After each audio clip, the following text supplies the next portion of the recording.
Welcome, everyone, to today's Explainer. I am absolutely thrilled to guide you through some truly fascinating data today. We're looking at a dynamic that completely shapes our modern world. We're going to uncover how small nations, places like Switzerland, Sweden, Singapore, and South Korea, actually use highly specific systems, targeted education, and incredibly focused long-term planning to literally lead the globe in innovation. We're going to pace ourselves today, taking a deliberate look at the data to truly understand the architecture of tomorrow's biggest opportunities.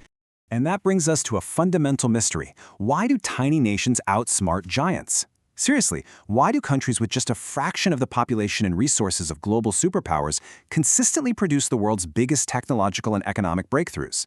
Well, I'll tell you right now, it isn't just luck. It's for sure not a geographical accident.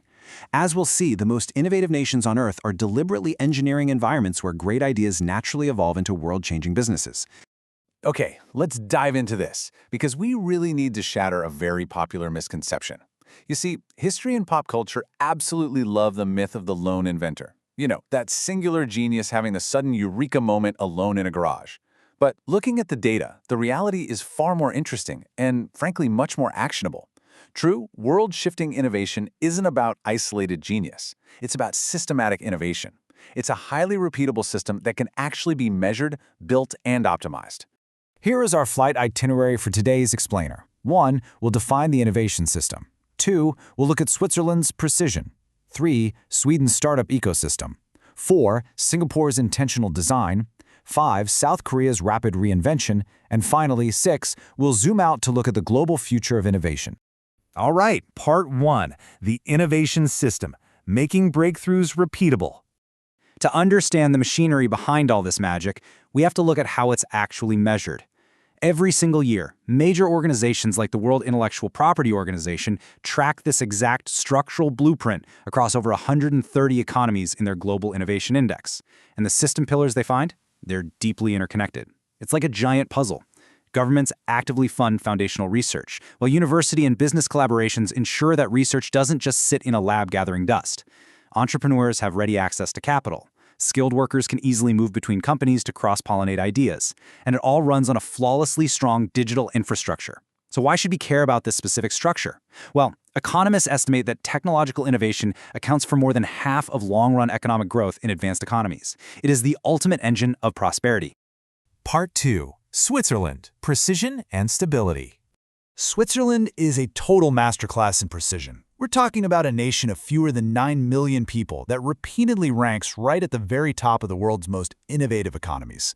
Instead of chasing every passing tech trend, Switzerland made a deliberate choice to focus on becoming exceptionally good at highly specialized, high-value industries. You can clearly see the results in the massive global giants they produce, names like Roche, Novartis, ABB, Logitech, and Nestle. But the secret ingredient here isn't just their incredible universities, it's the nation's remarkable stability. Strong protections for intellectual property, predictable regulations, and stable institutions create a massive magnet for long-term research and development. Innovators and businesses know they can plan decades ahead with absolute confidence. And this brilliantly illustrates the point. They are literally #1 in international patents per person anywhere in the world. It's absolutely staggering. It proves that when you build a stable, long-term environment that nurtures talent over generations and rigorously protects their ideas, the resulting output completely eclipses nations 10 times their size. Part 3, Sweden, the startup factory. When you think of a relatively small European country, you might not immediately picture a tech dominance that rivals massive global hubs. But Sweden has engineered a highly specific ecosystem. Now, you might joke that the long, dark Swedish winters naturally force everyone indoors to code and build things like Minecraft and Spotify. But the real secret? It's their incredibly robust safety nets. They combine excellent education and public tech investment with a culture that genuinely accepts failure as a stepping stone. Pair that cultural mindset with massive pension and venture capital funds, and you get a cocktail where founders can take big risks, scale quickly without selling out early, and design products for international markets literally from day one. I really want you to take a moment to let the scale of this success sink in. Stockholm has produced more billion-dollar technology companies per capita than almost any city outside Silicon Valley. For a city of its size, that is a monumental achievement in systematic innovation. It proves that the environment you build directly dictates the success you yield. Part 4, Singapore, innovation by design. Let's move to Asia and see how this builds. Because unlike many historical innovation leaders, Singapore started with virtually zero natural resources. So they made a highly calculated decision. Their greatest asset would have to become their own people. It was entirely a matter of survival. Building on foundational stability and culture, Singapore executed the next phases of the innovation playbook flawlessly. Step 4. Invest massively in knowledge economies like biotechnology, AI, and fintech. Step 5. Don't let research rot in a lab. Actively partner government, universities, and private industry to commercialize those discoveries. And Step 6. Leverage strategic geography to become the indispensable East-West tech gateway. Geography is used as a deliberate tool here, driven by multi-year, multi-billion-dollar national strategies unfolding by design.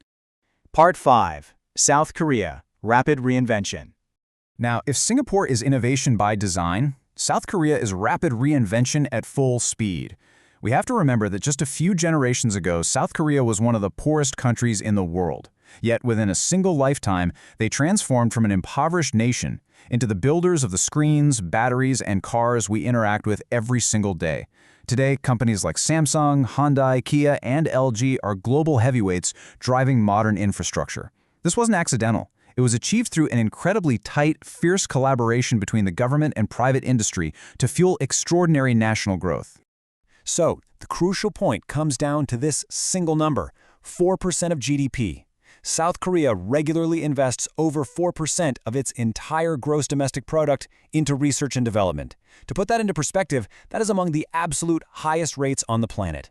For South Korea, innovation is not viewed as a luxury or some optional corporate initiative. It is an absolute necessity for national survival and global competitiveness. Part 6. The Global Future, Beyond Silicon Valley. We're entering a new era, where the rules of the game are fundamentally changing. The race is becoming much less about your physical geography or the size of your population, and entirely about your ability to build a specialized, problem-solving environment. Just look at how hyper-specialized the world is becoming. The new gold rush for small nations is finding their exact niche. Israel has carved out global leadership in cybersecurity and defense technologies. Finland excels in telecommunications. The Netherlands has made itself absolutely vital in semiconductor equipment. And Taiwan remains indispensable to the world's advanced computer chip production. Deep specialization is exactly how small players become globally indispensable. And the map just keeps expanding. Innovation is decentralizing, moving away from just a handful of wealthy nations. Rising stars like India, Vietnam, the United Arab Emirates, and Estonia are rapidly climbing the innovation ladder. They're doing this by modernizing their governments, building robust digital infrastructure, and fostering deep startup ecosystems. For investors, entrepreneurs, and skilled workers, this global decentralization is incredibly exciting. It's creating massive new opportunities in places few expected just a decade ago. Now, what's really interesting here is the catalyst accelerating all of this: artificial intelligence. AI, alongside quantum computing and synthetic biology, is fundamentally lowering the global barriers to entry. You no longer need a massive legacy industrial base to compete globally if you can harness these technologies. Economists actually believe AI alone could contribute trillions of dollars to global GDP over the next decade, disproportionately rewarding the agile, fast-adapting systems we've been studying today. Which leaves us with a critical question to end on. As talent becomes fully mobile, as capital flows across borders instantly, and as ideas spread worldwide like wildfire within hours, how are you positioning yourself for an AI-driven global economy where innovation can emerge from literally anywhere? The playbook is out there, written by the tiny nations outsmarting the giants. It's up to us to learn from it. Thank you so much for joining me for this explainer. Stay curious and keep exploring the trends shaping our world.